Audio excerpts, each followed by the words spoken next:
How to check your engine oil. Step 1 is to open the hood of your vehicle.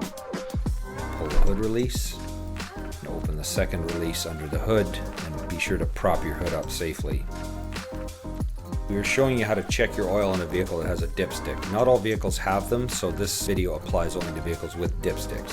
What you do is you take a rag, pull out the dipstick, wipe it off, and then reinsert it all the way in, pull it back out, and then inspect the engine oil level. You should see oil right up to the area that's marked safe. Now some don't say safe, they'll have a high and low mark. The oil needs to be in between those two marks. If it's too low, you need to add oil. Find the oil filler cap on this vehicle. It actually says what kind of oil goes in it. If you're not sure, consult your owner's manual. It's important to use the right oil. If the level is low, add 1 liter at a time and recheck. Do not assume if there's no oil in the stick that the engine is out of oil. Every time you fill your gas tank up, you should check your engine oil. You never know when a leak will develop or if the engine's burning oil.